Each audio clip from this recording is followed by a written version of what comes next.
Hello everyone, welcome back to my kitchen. मैं हूं मिताली, एक engineer turn into home baker. मैं आपके साथ शेयर करती हूँ बेकिंग के इजी टिप्स और प्रॉफिटेबल बिजनेस टिप्स। आज हम बनाने वाले हैं सुपर सॉफ्ट, एयरी और फुल भरे हुए बॉम्बोलोनी, जो अंदर से एकदम फ्लफी और बाहर से गोल्डन ब्राउन होंगे। लेकिन सिर्फ रेसिपी नहीं, मैं अपने कुछ मिस्टेक भी शेयर करूंगी जो आपको अवॉइड करनी है, और बताऊंगी इसका कॉस्ट क्या आता है और कैसे आप अपने होम बेकरी को, बिजनेस को ग्रो कर सकते हैं। और एक सीक्रेट टेस्ट भी करेंगे, विंडो पैन टेस्ट, ठीक है, जो बताएगा आपका डो परफेक्टली नीड हुआ है या नहीं। तो वीडियो को स्किप मत करिएगा, एंड तक देखना। और अगर आप नए हैं तो चैनल को सब्सक्राइब करना मत भूलिएगा, क्योंकि यहाँ आपको मिलेंगे बेकिंग के A to Z नॉलेज बिल्कुल इजी लैंग्वेज में। तो चलो डो की बात कर लेते हैं। डो कैसे बनाना है। मैदे को छान लेंगे अच्छे से। 170 ग्राम आपको मैदा लेना है, ठीक है। उसको छानना जरूरी है, छान लेंगे पहले। फिर हम उसमें ऐड करेंगे थोड़ा सा सॉल्ट, ओके।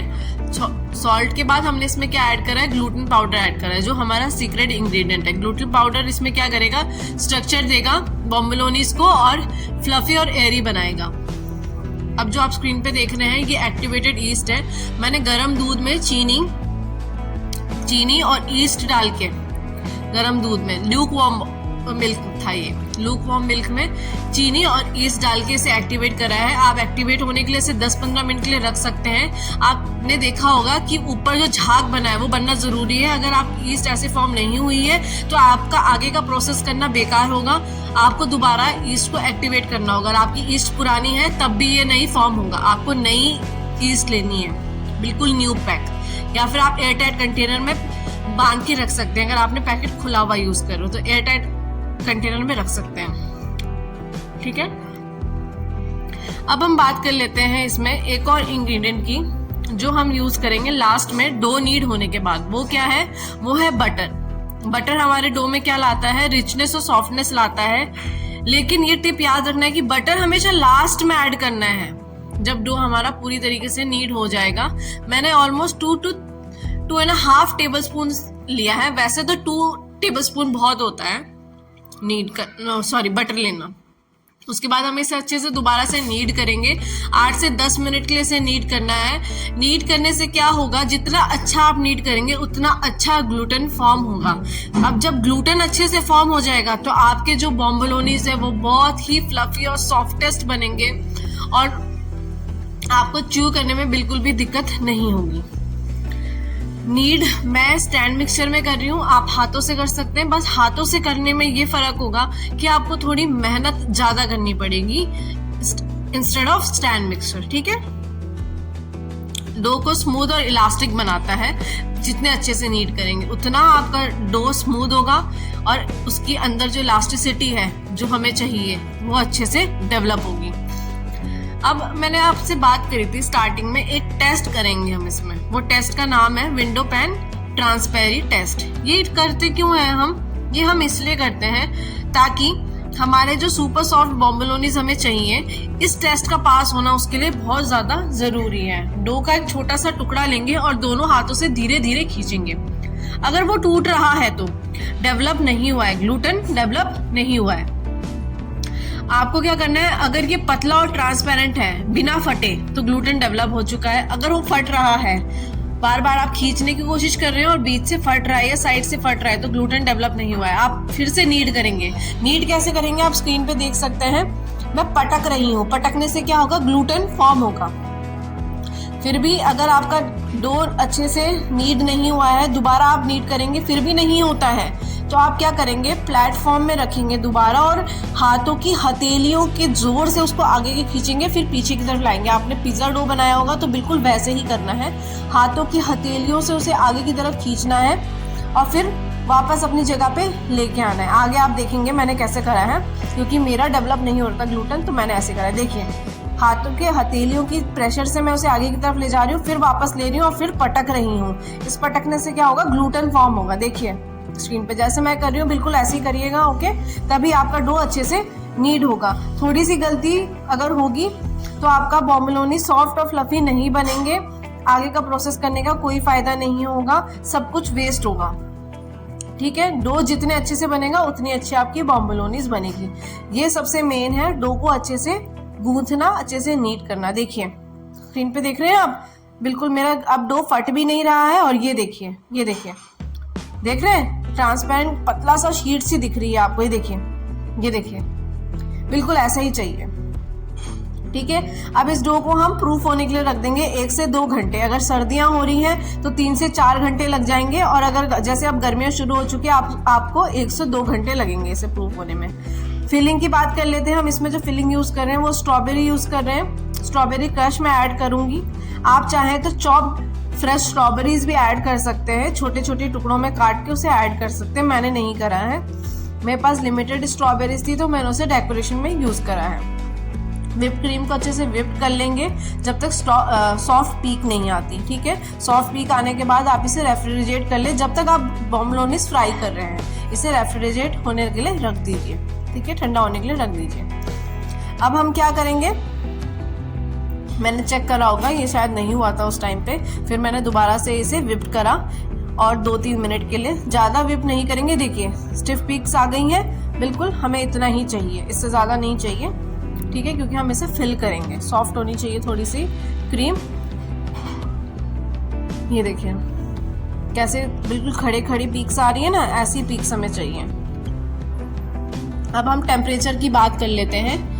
टेम्परेचर क्या होना चाहिए हमारा, वो होना चाहिए ऑयल का टेम्परेचर 170 to 175 डिग्री के बीच में होना चाहिए। देखिए प्रूफ हो चुका था। अब हम इसे डो को स्मॉल पीसेस में काटेंगे, इक्वल डो में काटेंगे हम। आप इसमें यूज कर सकते हैं वेट मशीन का, मैंने भी यूज करा है। ठीक है, आप उसका यूज कर सकते हैं और डो को इक्वल पार्ट में काट के। ये काटना क्यों जरूरी होता है, ताकि आपकी जो बॉम्बलोनीज है वो इक्वल शेप की लगे। अगर नहीं लगेंगे, घर पे बना रहे हैं तो इट्स ओके, ऊपर नीचे हो सकता है। बट जैसे कि हमने बात करी है, हम होम बेकरी रन करने के लिए अगर इस रेसिपी को यूज कर रहे हैं तो क्या चाहिए हमें हर चीज परफेक्ट चाहिए। और एक और चीज, जैसे आप स्क्रीन पे देख रहे हैं मैं बॉल्स बनाते हुए थोड़ा अंदर की तरफ प्रेस कर रही हूँ, वैसे नहीं करना है। यही गलती थी जो मैंने की थी, और ये फ्राई करते समय बिल्कुल इक्वल नहीं आती है, फटने लग जाती है, और आगे का तो आपका गोल बन जाएगा, पीछे के आपके गड्ढे से बनने लग जाएंगे। तो ये आप मत करिएगा, आप नीचे रख के और गोल करिएगा, प्लेटफॉर्म में रख के तब ऊपर से गोल करिएगा और उठा के रख दीजिएगा। ये बटर पेपर पे इसलिए रख रही हूँ ताकि इससे उठा के डायरेक्ट मैं फ्राई करने के लिए डाल दूं, उसको छेड़ना नहीं है। अगर प्रूफ की हुई बॉम्बलोनी से उसे छेड़ना नहीं है, ठीक है, वरना वो खराब हो सकती है। फिर से 30 से 40 मिनट के प्रूफ होने के लिए मैंने उसे रख दिया है। तब तक मैं क्या प्रिपेयर कर रही हूँ, मैं जो चीनी का मिक्सचर है जो हम इसे कोट करेंगे बॉम्बलोनीज को, उसको मैंने उसको प्रिपेयर करा है। कैस्टर शुगर मैंने यूज करी है 1 कप, और उसमें मैंने आधा चम्मच सिनेमन पाउडर डाला है। ऑयल डाल रही हूँ मैं, मेरी छोटी कढ़ाई थी तो मैं एक एक करके इसको फ्राई कर रही थी। मेरे पास टेम्परेचर देखने के लिए एक वो है, क्या बोलते हैं उसको, टूल है, तो सॉरी थोड़ा सा भूल गई कि क्या था। तो टूल है, उससे हम चेक करेंगे बॉम्बलोनीज का टेम्परेचर क्या है। 170 to 175 डिग्री के बीच में होना चाहिए। अगर ऑयल ज़्यादा गर्म हुआ तो बॉम्बलोनीज जल जाएंगी और अंदर से कच्ची रह जाएंगी, और अगर ऑयल ठंडा हुआ तो क्या करेंगे, बॉम्बलोनीज ऑयल सोख लेंगी और चुई हो जाएंगी। फ्राइंग एकदम पेशेंस से करना है, मीडियम फ्लेम पे इवनली फ्राई करो, दोनों साइड से गोल्डन ब्राउन होने तक। ठीक है, सबसे मजेदार चीज इसमें क्या है पता है, जो सबसे ज्यादा सेटिस्फाइंग है वो है जब हम इसे चीनी में कोट करते हैं, उसके बाद इसके अंदर स्ट्रॉबेरी फिल करते हैं। आप कोई सी भी अपने पसंद की इसमें फिलिंग यूज कर सकते हैं। आप नटेला यूज कर सकते हैं, आप चॉकलेट मूज यूज कर सकते हैं, आप कस्टर्ड फिलिंग यूज कर सकते हैं, आपको जो इच्छा करे आप वो यूज कर सकते हैं। ओवर फिलिंग मत करिएगा, वरना बॉम्बलोनीज ब्रेक हो सकती है या स्टफिंग बाहर आ सकती है। ठीक है, गरम गरम बॉम्बलोनीज ही हमें इसमें शुगर उसमें डालनी है। ठीक है, उसके बाद साइड रख देना है, गरम गरम में ही चीनी चिपकेगी। कैस्टर शुगर मैंने इसमें यूज करी है। चलो कॉस्टिंग की बात कर लेते हैं। अगर आप इस बॉम्बलोनीज का बिजनेस करना चाहते हैं तो कॉस्टिंग समझना बहुत इंपॉर्टेंट है। ये आपके होम बेकरी बिजनेस को एक अच्छा प्रॉफिट दे सकती है। टोटल इंग्रेडिएंट का कॉस्ट आपको पर पीस आएगा 14 to 15 रुपीज, 10 to 12 रुपीज भी हो सकता है, वो वेरी करता है आप किस एरिया पे रहते हैं। गैस और इलेक्ट्रिसिटी का कॉस्ट जो होगा 1 से 2 रुपए के बीच में होगा। पैकिंग की जो कॉस्ट होगी वो 4 से 5 रुपए के बीच में होगी। अब पैकिंग की कॉस्ट आपके ऊपर डिपेंड कर सकती है आप कितनी अच्छी पैकिंग प्रोवाइड कर रहे हैं। आप जितनी अच्छी पैकिंग प्रोवाइड करेंगे कस्टमर उतने अट्रैक्ट होंगे। चीजें पहले पेट से पहले आंखों को दिखती है, तो आंखों को सुंदर लगनी चाहिए, तभी आपके कस्टमर अट्रैक्ट होंगे। टोटल बोम्बोलिनीज का कॉस्ट आता है 18 to 20 रुपीज। ये आपके एरिया के अकॉर्डिंग वेरी कर सकता है, आप उसको ऊपर नीचे कर सकते हैं। अब अगर मार्केट में 40 से 50 के बीच में बिक सकती है, यानी 2 से 30 रुपए के बीच का हमें पर पीस का प्रॉफिट हो रहा है। अगर रोज 50 बोम्बोलिनीज बिक जाए तो 1000 रुपए का प्रॉफिट हो रहा है। ठीक है, जो बात कर रही थी ना कि फट जाएगा अगर आपने शेप अच्छे से नहीं, देखिए यही वजह है फटने की। मैं इसीलिए कहती हूँ जो मैंने गलती करी आप वो मत करिएगा।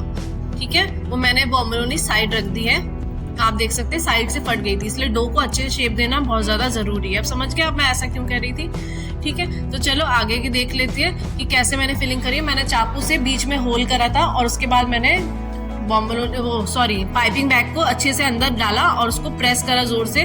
ज्यादा नहीं भरना है वरना वो बाहर आ जाएगी या बोम्बोलिनीज फट जाएगी। हमें ओवर फिलिंग नहीं करनी है। ठीक है, मैंने ऊपर से डेकोरेशन करी है फ्रेश स्ट्रॉबेरीज की। आपके पास जो अवेलेबल है आप वो यूज कर सकते हैं, मैंने पहले भी बोला है। अगर आपको ये वीडियो इन्फॉर्मेटिव लगे तो लाइक, कमेंट और शेयर करना मत भूलिएगा। और नए बेकिंग टिप्स और बिजनेस आइडियाज के लिए चैनल को सब्सक्राइब करना मत भूलना। और अगर आप बेकिंग की जर्नी में नए हैं, होम बेकरी स्टार्ट करना चाहते हैं, कोई प्रॉब्लम आ रही है तो आप मुझे इंस्टाग्राम पे डीएम कर सकते हैं, मैं आपकी पर्सनली मदद जरूर करूंगी। मिलते हैं नेक्स्ट वीडियो में, तब तक के लिए happy baking, happy dreams, keep growing, bye bye. ये देखिए कितनी सॉफ्ट बनी है, मैंने आपको तोड़ के भी दिखा रही हूँ बट मेरा कैमरा ही मेरा साथ नहीं दे रहा था, ये फोकस ही नहीं कर रहा था, पता नहीं क्यों नहीं कर रहा था, मुझे इसकी वजह नहीं पता। बट लिटरली यकीन मानिए ये बहुत ज़्यादा सॉफ्ट बनी थी। और जब हमने टेस्ट करी ना, ये ओह माय गॉड, मैंने इसे आज से पहले कभी टेस्ट नहीं करा है, मैंने वीडियोस में देखा है सिर्फ। बट जब मैंने ये खुद बनाई और टेस्ट करी, it was so good. Literally go and